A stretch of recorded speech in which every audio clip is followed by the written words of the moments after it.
Hey, how's it going? Welcome to your last lecture of your chemistry year. Okay, we're on our way to the summer. Okay, one more year. You got till Wednesday to get your zeros taken care of. Next Wednesday is it. Okay, 4 p.m. Wednesday, you're all done. No more getting your. You got till then to get your zeros changed. Okay, so remember, anything I've told you guys all year, anything is better than a zero. Okay, so do a good job and you'll get full credit for your project. Okay, that was the thing that we decided to do during this whole online thing. So, anyway, solutions. Why did we learn this stuff? The same reason I told you all year. Solutions. There's solutes, and you now have the ability to really do a good job of choosing like the stuff that you're going to ingest. Okay, whether it's a sports drink or some type of your food. You can look at what's the mixture of your food. How much protein is in your meat? How much protein is in your vegetables? Okay, this stuff solutions. Okay, how many electrolytes are in your sport drink? Okay, how much do you want to mix into your water bottle? Okay, these types of things. You guys can do this with a smart. You don't have to rely on anybody else. Okay, and then especially as you guys know on the internet, you don't. Oh yeah, if it's on the internet, it's true, right? Not. Okay, so right now you can. What better than being able to fall back on yourself and make the right decisions for yourself on stuff like that. Okay, so and that's for people that aren't even going into the medical field or whatever scientific fields where you won't be using more chemistry. The guys that are going into other fields, finance, business, whatever, you can use this for your own health, for the health of yourself, your family. Okay, I mean, in the future, when if you get married, your husband and wife, you have kids. Okay, and you're going to make important decisions for your kids. This knowledge will help you. Okay, so let's move on.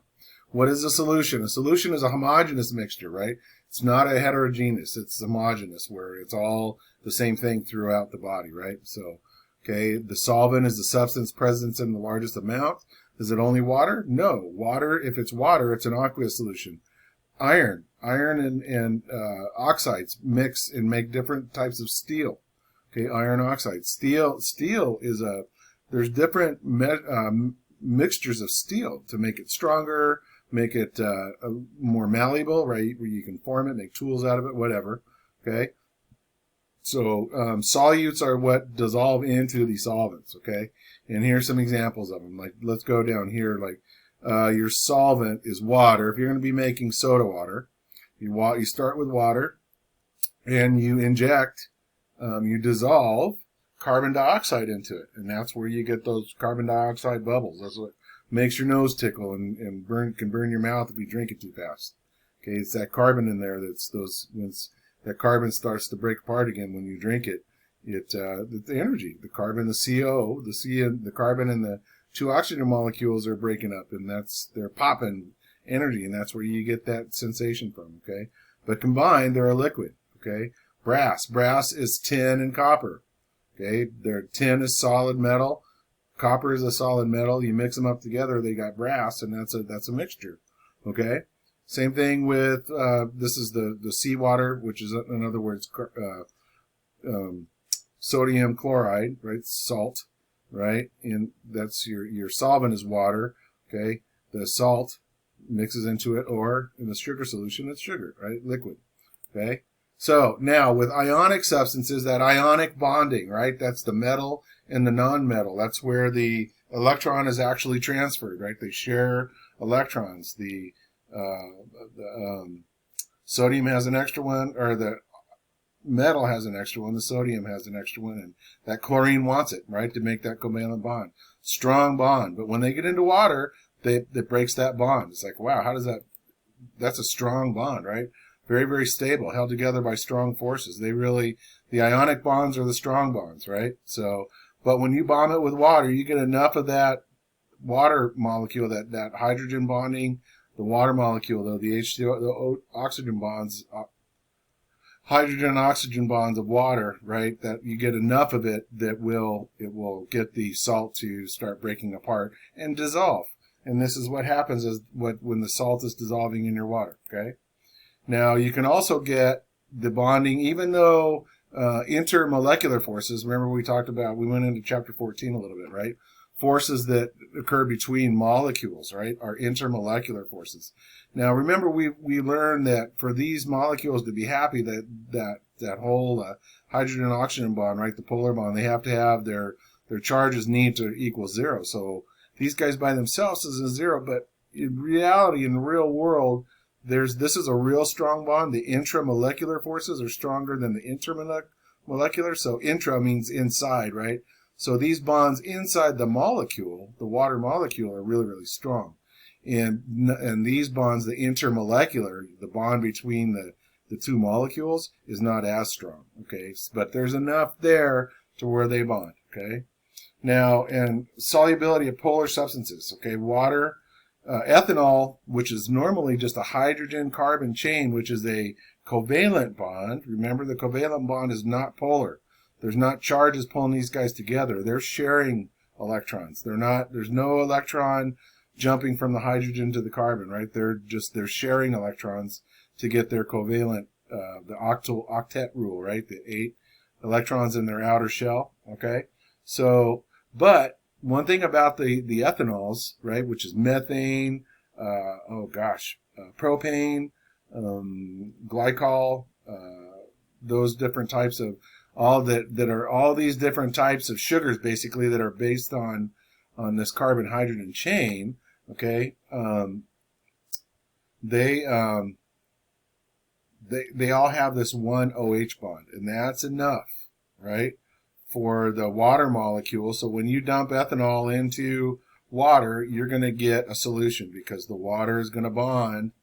The H2O molecule and the intermolecular forces are going to bond with this OH that ethanol has, okay? It's the OH bond, okay? So look, here's your sugar. The sugar's doing the same thing. Sugar's got that carbon. See this carbon chain through here? They call it a carbon chain, okay? And these carbon chains usually have there's the carbon hydrogen, right? Carbon hydrogen, right? Those are your covalent bonds.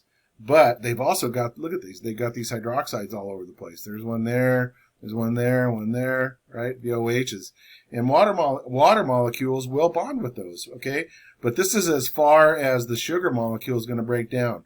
Where the sodium chloride, the ionic bond, those bonds break and they break down into their individual, when you mix them in with water, they break down into their individual elements.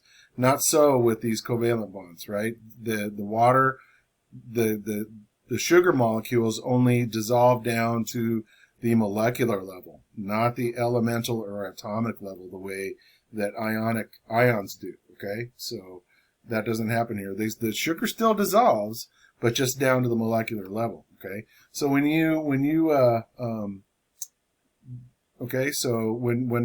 the water dissolves out, if you just let it evaporate out, you'll have this molecule will still be there. Okay, so let's see. Moving on. So why now here, non-polar oil does not interact with polar water. See now here, there's your carbon chain. See, this is not the best diagram or picture of a oil, okay, molecule. That's just a strict carbon chain. Carbon, hydrogen, that's all it is. There's no OH there on tying into these that water can grab onto. There's nothing here that water is drawn to. It's all covalent bonding. There's no charge there, right? So, and these guys are bonded. They don't need electrons, right? So, and they don't need to share. So they're not going to bond with these guys, okay? So that's why insoluble stuff does not dissolve in water. This is why oil and water separate, okay? Alrighty then, moving on. So let's see, that's the lost water-water interactions. Okay, because there's no hydrogen bond, there's no OH, no hydroxide. This lost water-water interactions must be replaced by water-solute interactions. Okay, and that's not going to happen in a nonpolar carbon chain like your oils and fats and things like that, lipids. Okay. Here's a bunch of practice for this. Okay, so here's talking about the words that you use when you're talking about solutions. So a saturated solution, right? The qualitative. Okay, what does it mean? Okay, so it's a solution and you've got a solvent and this and that. What do you call it when you've got more solute in it or less, right? You say if it's got more, if you've got a lot of solubility, if there's a lot of solute in your solution, you can saturate it to where if you pour too much sugar into your water, if you've got one of those big old like at Denny's or what the restaurants, the diners where they've got those shakers of sugar, right, with the little flappy top that comes off, you can fill up your water and it'll eventually there won't be enough water to dissolve the sugar. That's called a saturated solution. Okay. An unsaturated solution is just that. It's one that it's got, a smaller, smaller amount of solute where there's still enough there to where you just see the water and you don't see your solute floating around in it, okay? Let's see. Solutions are mixtures. So the amounts of substances can vary in different solutions. And here we go. Medicine. Should you be taking if you're taking a pill that is, 86% some one element and with a 14% another. Okay.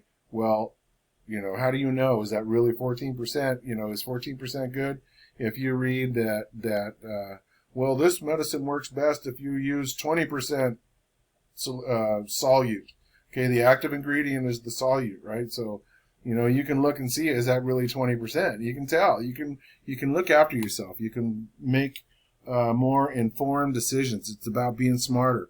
Don't just look up on the internet or don't just look at a pill you don't have to take the word of anybody when you can go back and you can check it yourself. Okay. You know how to do this stuff. Okay.